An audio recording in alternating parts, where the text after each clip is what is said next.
Hey everybody, I'm breaking these videos down into smaller pieces. On this one, we'll learn how to do ears. When I create the ears, I like to start with a coil, because a coil can easily be divided into two equal pieces, and it immediately will go into that shape, sort of that coiled shape of the ear, very easily. I create a coil, divide it into two pieces, check it for size.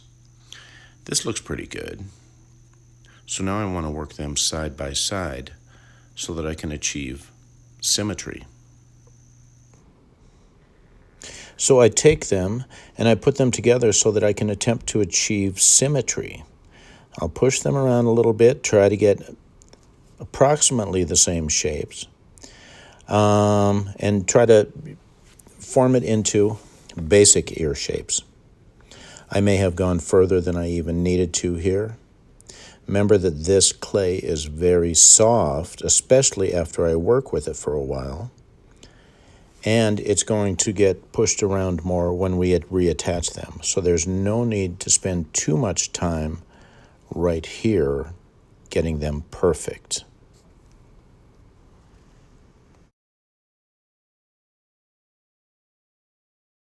If you know what, let's go ahead and put them there. So we have a very basic shape. First off, I'm going to make sure that the face and where it attaches is fairly symmetrical. I feel like I have just a subtle underscore here, or undercut. So I'm going to lay this on there, and I just want to make sure that my hands come straight down. Oh, look, that's right, I forgot.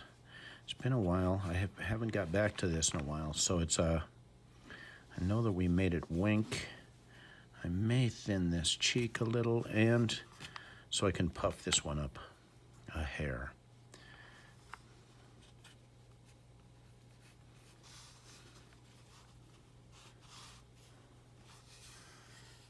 That helps with the whole idea of bending the nose slightly, pushing the chin over.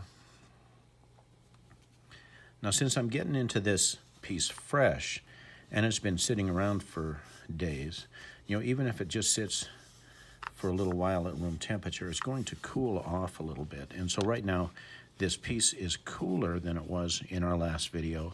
And so it's also, it's holding its shapes better. This would be a great time for me to try to smooth some things out. I was going to tell you guys, if you're doing this on a winter day, you can set it outside or you can put it in the fridge for a little bit, and that will help this to harden up.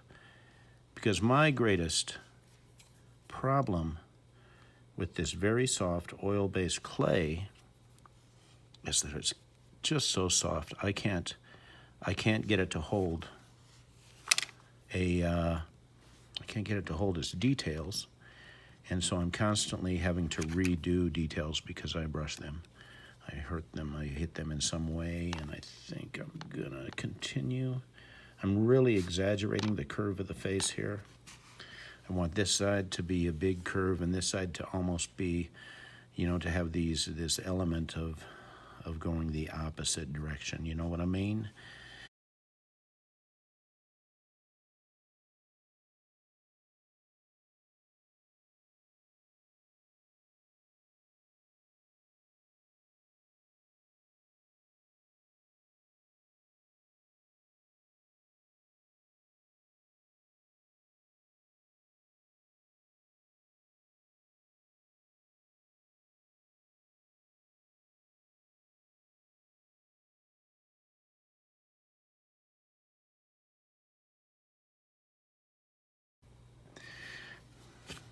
Now I'm going to go ahead and place these ears in approximate position. Oh yeah, I like it.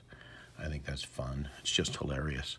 So I want the ears to be down on the board, but notice that I curve them up ever so slightly onto the side of the face. I'm going to try to smooth them, this portion onto the face a little bit. And this portion where I said I was making a divot, that's going to be a little bit separate, it will help to exaggerate the shadows behind it, because those shadows then will look more like the hole or the opening in an ear. All right, I told you I was going to mess it up, and I did.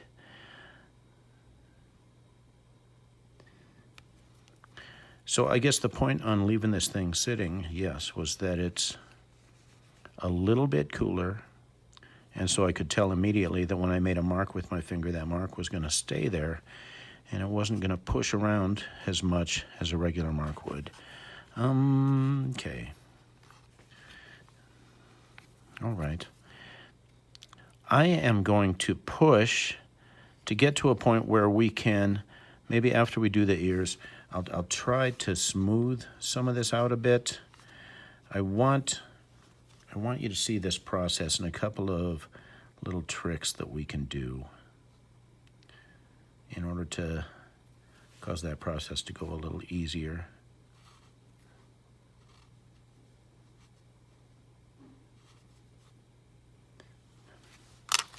There's so many tools that you can use for this. I'm just cleaning. I have another sculpture or 3 going, and one of them is in brown clay. There we go. There we go. So I like this. It's a nice soft tool. I can blend pretty easily.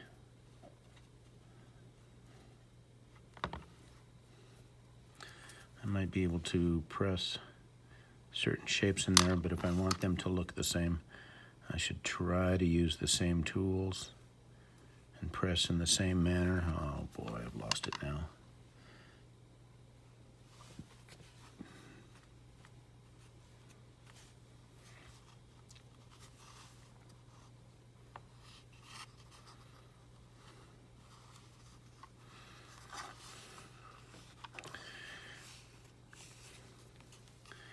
Now you see, the closer we get to being done here, the more that I am going to blend all of the surfaces onto the platen in anticipation of our molding process.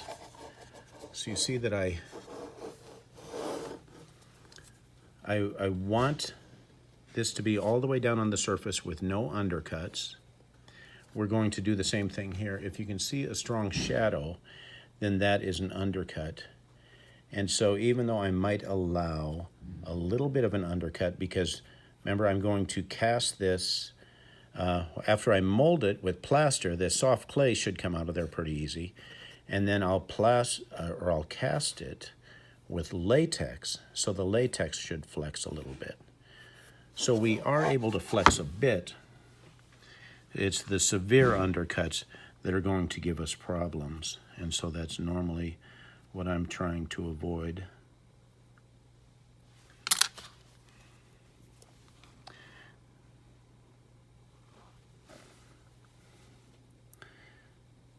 And as with everything else, I'm always going to encourage you guys to look at resources, find pictures of what you want. You can derive a lot of joy from finding a photo and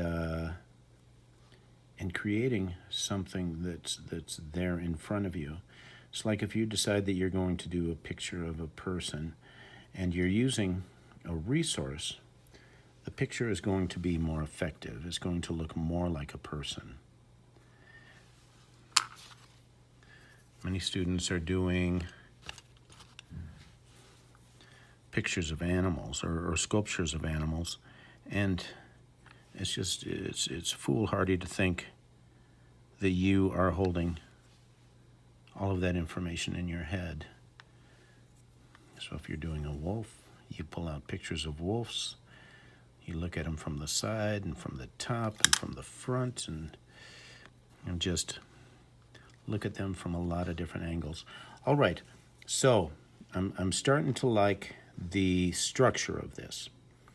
It's giving me There appears to be an opening here, but you see that it's really not that deep because I don't want too much of my plaster to get trapped in there during the molding process, because that will create just a weak area that'll break off anyways.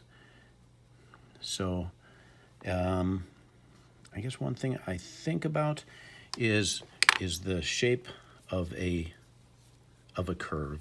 If I want a very gentle shadow, I'll have a very gentle curve. And if I want an extreme shadow, that is something that's going to be a little bit darker, then I'll have a much more extreme curve.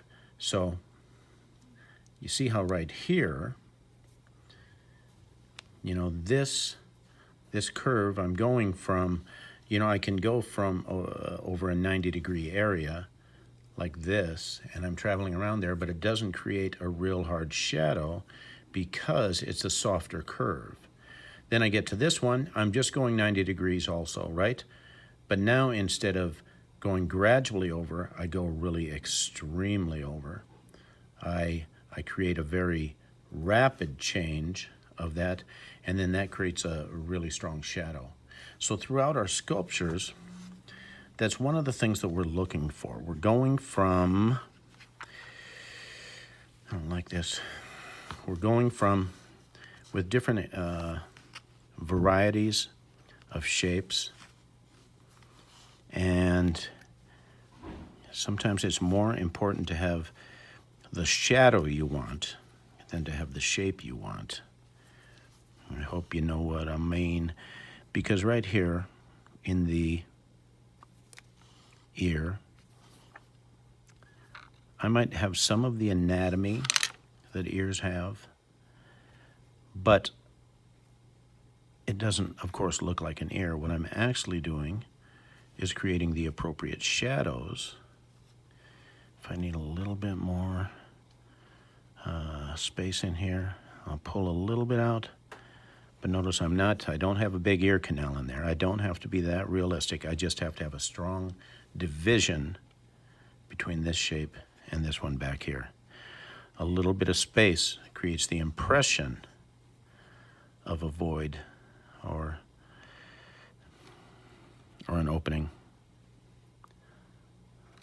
A void. Sweet.